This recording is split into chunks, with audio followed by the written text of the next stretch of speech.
Hello and welcome to VOA's Red Carpet. I'm Jackson Vunganyi. Here is what we've got lined up for you this week. A Zimbabwean-American actress and playwright is leading the charge for the next generation of African storytellers in Zimbabwe. Italian design legends Dolce & Gabbana are bringing their iconic creations to the French fashion capital for the first time in 40 years. And Namibia's film industry is making waves on the global stage with local filmmakers earning praise for their unique storytelling. And finally, Burna Boy is gearing up to drop his 8th studio album. Stay tuned for all the buzz. Let's go! Nigerian singer Burna Boy is gearing up to drop his 8th studio album, No Sign of Weakness, through Spaceship, Bad Habit, and Atlantic Records.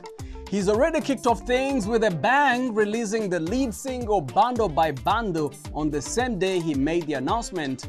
Burna made it to the finals for the Top Afrobeat Artist category at the 2024 Billboard Music Awards and scored yet another nomination for Best African Music Performance at the 2025 Grammys for his hit track Higher.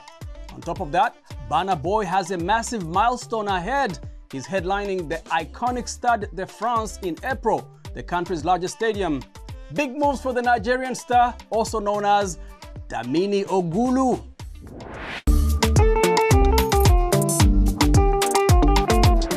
A Zimbabwean-American actress and playwright is pioneering the next generation of African storytellers in Zimbabwe through a dramatic arts initiative called Almasi Collaborative Arts. Keith Baptist has a report from Harare. As global demand for TV shows and movies continue to rise in Zimbabwe, the appetite for African stories and content is surging. Zimbabwean-American actress and playwright Danai Gurira is leading the charge in nurturing the next generation of storytellers by creating platforms to bring African narratives to the global stage. Almasi Collaborative Arts was co-founded because we had a passion for the African artist being able to actualize their fullest potential. And we wanted that to be able to be something that they could find right here in their hometown, in their homeland, in Zimbabwe, in Africa. Almasi Collaborative Arts was co-founded by Danai Gurira and Patience Tavengwa in 2011. It is pioneering education and access to professional opportunities for African dramatic artists by creating collaboration between top American and African dramatic artists. I'm an American, I'm a Zimbabwean, and I wanted to connect those two worlds.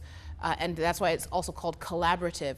A lot of American artists and American institutions have been involved in how we've been working to bring African artists access, opportunity, training, education, and professional infrastructure.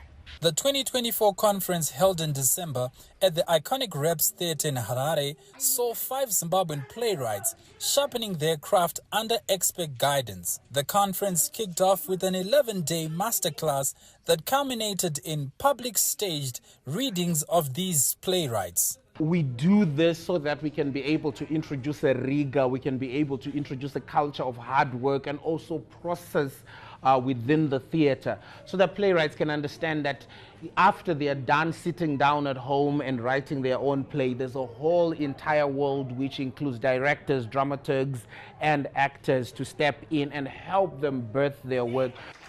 I came here with a play that was not yet finished, but through the work that I've managed to go through with Danai and Oscar and the facilitators and the directors and the actors, my work has become better. Zimbabwean actor Tinevimbo Chimbetete calls these workshops unique in offering a direct connection between actors and playwrights, something that has been missing so far. Because usually, we are just cast when the production is ready. These guys have got their scripts, they know what they want to do. But also being involved in the character development and being able to ask questions whilst the writer is in the room, and it gave me more energy to be part of this production. As a playwright myself, I knew that there were tons and tons of amazingly talented writers, but to get the opportunities that I had received would be about creating a playwrights conference locally. one where you get to actually develop the work, you get to actually see it to fruition in a whole new way with the support of time, with the support of dramaturgs, the support of directors, and the support of actors. Through the Almasi Collaborative Arts Initiative, Danai Gurira is promoting local Zimbabwean actors and playwrights. She says this way she is representing her African roots to global audiences and demonstrating to the world that African storytelling is not just entertainment, it's a legacy. For Voice of America, Keith Baptist in Harare, Zimbabwe.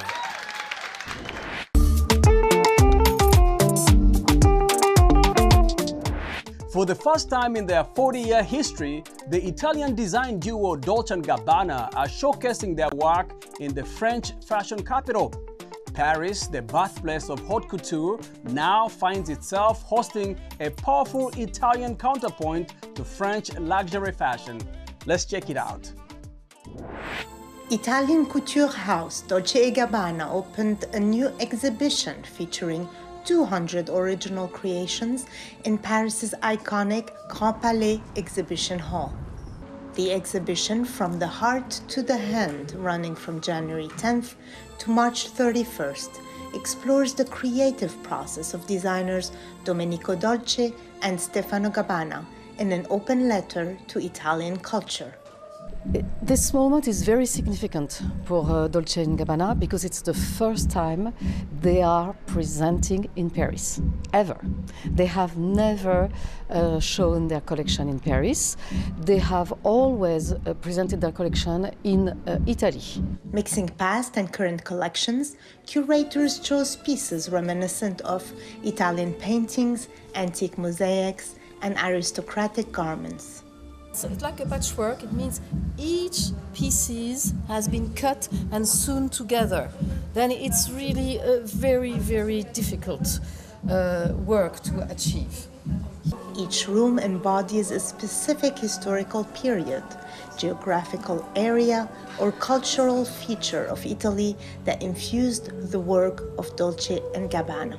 It's the starting point of the exhibition. It's a room that pays an homage to the fatto a mano, made by hand, and to the beauty of the couture, the alta moda, alta sartoria, and the joieria. And you can see here a gorgeous dress that was shown by Naomi Campbell during a show presented in the Lake Como.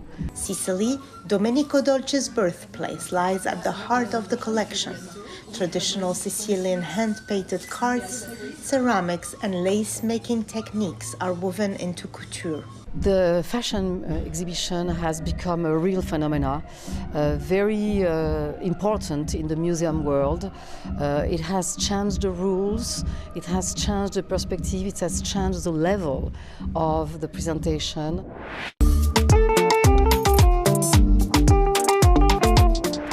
Namibia's film industry is really starting to make waves internationally, with local filmmakers getting noticed for their authentic storytelling and cultural depth. I recently had a conversation with Namibian filmmaker Perivi Kajavivi about his fascinating film Under the Hanging Tree. Let's check it out. Well, the film started as, I think, a desire to sort of look back and to try and make sense of some of our histories in Namibia, and to look at a difficult period, the colonial period, when Namibia was ruled by Germany, and we were under sort of German colonial rule, and the subsequent Herero genocide, which occurred between 1904 and 1908. My father's, let me get this right, my father's grandmother's sister was in that war and was injured and was shot and raised my father. She was really my dad's key maternal That's the figure. Herero fighting against the German colonial... That's right, Yeah. that's right. So we grew up with those stories being passed down from her to my dad, to me and my siblings. So I'd always wanted to make a film that looked at that, but from our perspective of waking up to the past and making sense of it and digging and looking.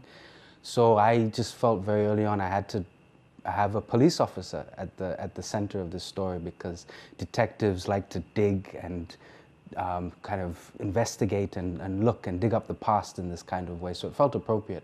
So we developed it then initially as a TV series, then as a film, as a way to kind of, on the surface, you think as an audience you're walking into a film that has familiar genre tropes, and there's a noir or crime detective element, but then it becomes something very different. It becomes a film where somebody coined the phrase, you're trying to decolonize the form. Decolonize the form? Which we were trying to do in a way. So decolonizing film, partly with the form of it, so it doesn't... You append the whole like linear or non-linear structure of the film. Exactly. So you think you're watching something that is a traditional cop film, and then it becomes a bit of a slow film, and it becomes a bit experimental and artsy. But then there was, to center some of the early filmmakers from West Africa, like Suleiman Cissé, this idea of centering the traditions of the community and the rituals over narrative and plot. So there are times when you expect, again, sort of certain narrative and plot, tropes from Hollywood filmmaking, but instead you're watching somebody perform a ritual under a tree with fire. There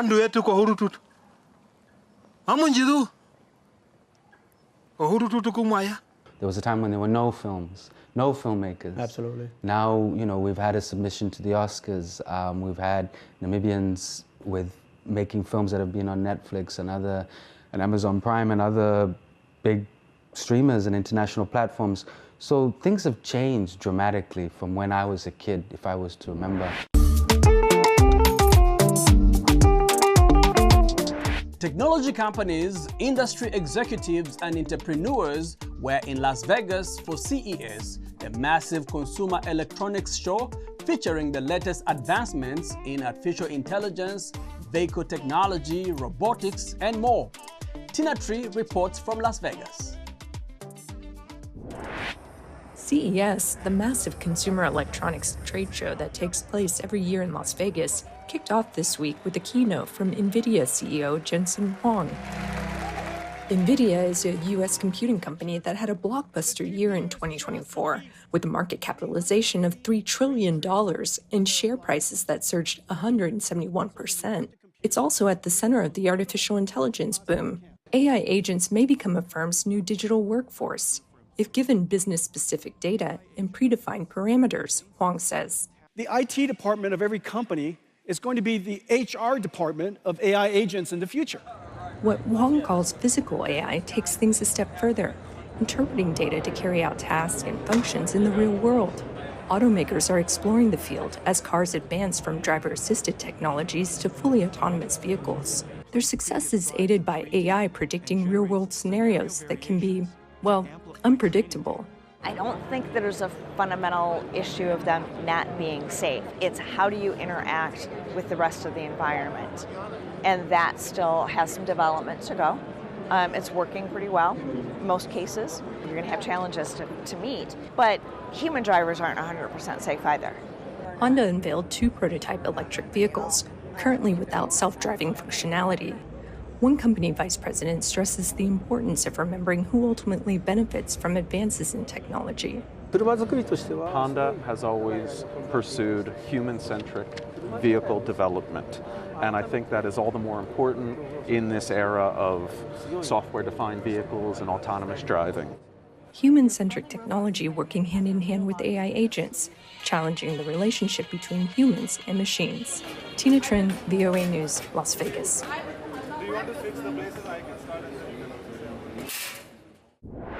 Thanks for watching VOA's Red Carpet. I'm Jackson Vunganyi. For more entertainment news, remember to check us out at voaafrica.com. We are also on Facebook, on Instagram, and on YouTube. Don't forget to like, to share, and to subscribe. Until next time, goodbye everyone.